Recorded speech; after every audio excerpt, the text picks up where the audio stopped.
नमस्कार दोस्तों, मैं हूं doctor BM Baghel, principal polytechnic college. पहले मेरे चैनल को लाइक और सब्सक्राइब कर दी। दोस्तों, कुछ स्टॉक ऐसे होते हैं जिनका कोई विकल्प नहीं होता है। ऐसे स्टॉक को पोर्टफोलियो में रखने का प्रयत्न करना चाहिए। इसी प्रकार का एक स्टॉक है जिसका नाम है दीप इंडस्ट्री लिमिटेड। दोस्तों, शुक्रवार के दिन ये स्टॉक 194 रुपए तक लो चला गया था। दिन भर पर नीचे होते रहा और लास्ट मूवमेंट में इस स्टॉक ने लगभग 6.55% की बढ़त ली। ये बंद हुआ 102 रुपए के आसपास, अर्थात इसमें लगभग 3% करीब वृद्धि शेष रह गई में काफी संभावनाएं नजर आती हैं। दोस्तों, पूर्व में भी हमने स्टॉक आपको सुझाया था। हमने सुझाया था तब 192 रुपए इसका मूल्य चला करता था और फिर 272 रुपए तक ये स्टॉक गया। जिस किसी ने भी हमारे वीडियो देख डेफिनेटली अच्छा प्रॉफिट हुआ होगा। अभी भी वो हमारे सुझाए मूल्य से ऊपर चल रहा है। आप गिरावट पर ध्यान, जैसे ही ये गिरता है आप उसको पकड़ने की कोशिश। वीक का ही इसका 288 है और 52 वीक का लो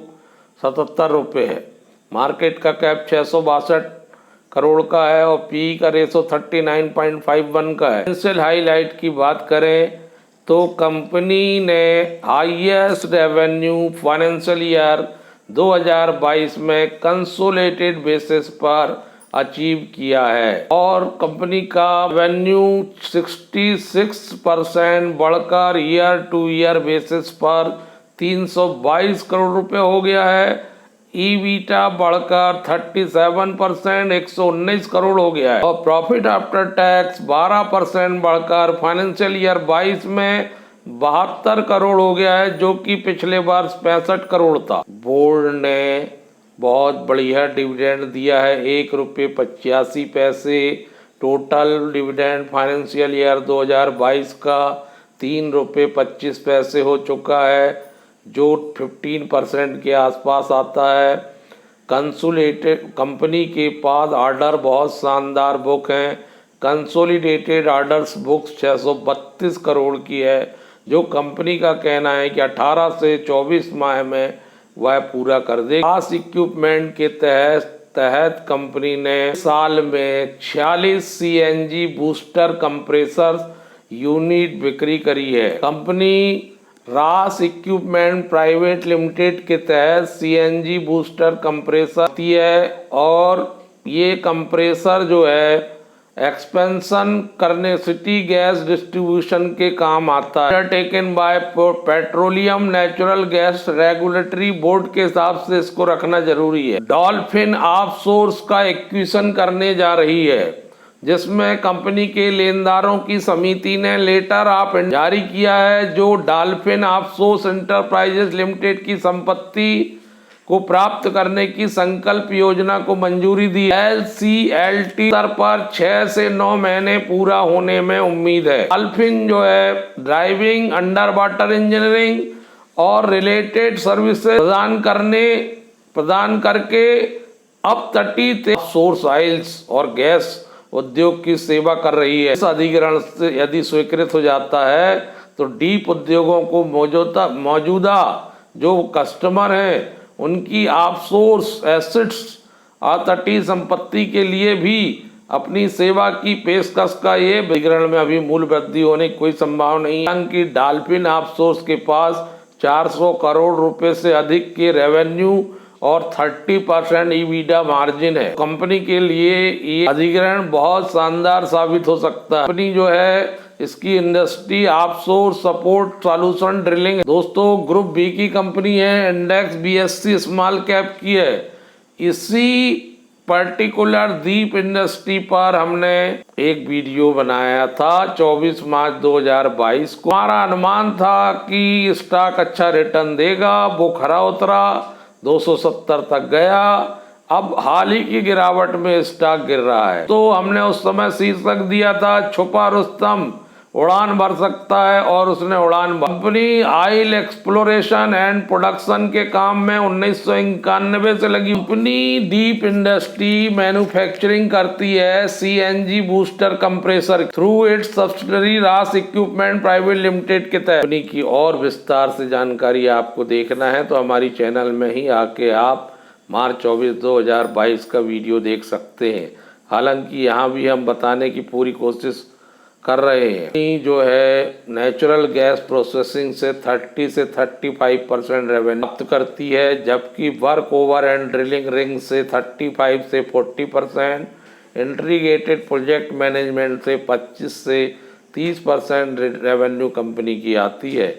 कंपनी की strong order book, major order wins Q4 2022 में 72 करोड़ के ऑर्डर्स कंपनी को ONGC से मिले, 3 साल में पूरा करना है। 40 करोड़ के ऑर्डर भी ONGC से मिले हैं जो 3 साल में पूरा करना है। करेंट यूटिलाइजेशन गैस कंप्रेशन 85% है, गैस डिहाइड्रेशन का काम 50% पर है, work over and drilling rings का काम 100%। रेवेन्यू फ्रॉम ऑपरेशन की बात करें तो Q4 21 में कंपनी की रेवेन्यू 61 करोड़ थी, जबकि Q3 22 में 75 करोड़ थी और Q4 2022 में कंपनी की रेवेन्यू बढ़कर 84 करोड़ हो गई है। ईयर टू ईयर ग्रोथ 39% पर क्वार्टर। और ईयर एंडिंग के हिसाब से देखेंगे तो ईयर टू ईयर ग्रोथ 60% बढ़ गई है, क्योंकि FY21 में 194 करोड़ की, FY22 में 322 करोड़ की हो गई है।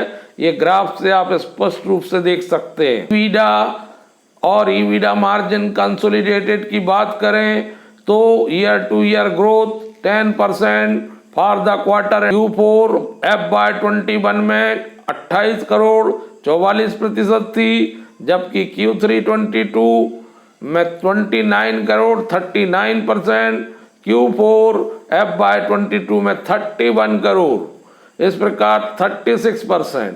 Year two year growth 10%। तो फॉर ईयर एंडिंग की बात करें तो ईयर टू ईयर ग्रोथ 48%।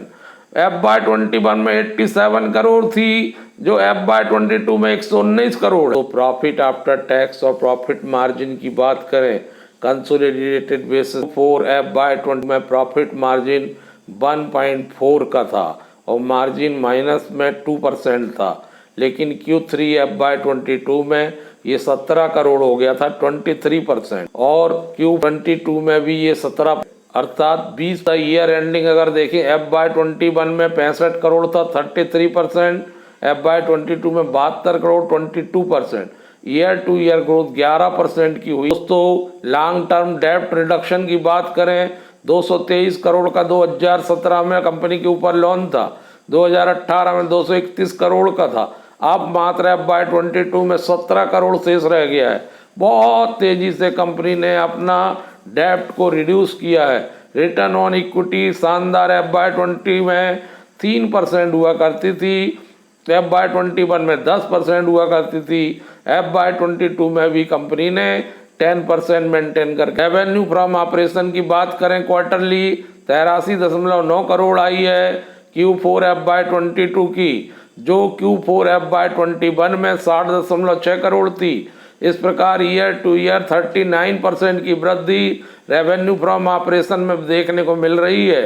अगर क्वार्टर टू क्वार्टर का बात करें तो Q3 में FY22 कंपनी की रेवेन्यू 75.4 करोड़ थी। इस प्रकार Q2Q 11% की वृद्धि देखने को मिल रही है। और अगर ईयर टू ईयर FY22 से FY21 की तुलना करें तो 66% की वृद्धि ईयर टू ईयर रिजल्ट में। पैट की बात करें नगद प्रॉफिट आफ्टर टैक्स की तो 29.5 करोड़ FY22 में आया है, जो FY21 क्वार्टरली 25.9 करोड़ था। इसमें 14% की वृद्धि देखने को मिली। आया 28.5%। नेट प्रॉफिट 3 में था, इसमें 3% की वृद्धि देखने को मिली। 114 करोड़ FY22 ईयरली था आया है, जो 77.5 करोड़ था, 48% की वृद्धि। कंपनी 30 अप्रैल 2021 से चार्ट उपलब्ध है, जब 43 रुपीज़ इसका वैल्यू हुआ करता इसका, और एक साल में इसका रिटर्न 151% है, जो अपने आप में एक उपलब्ध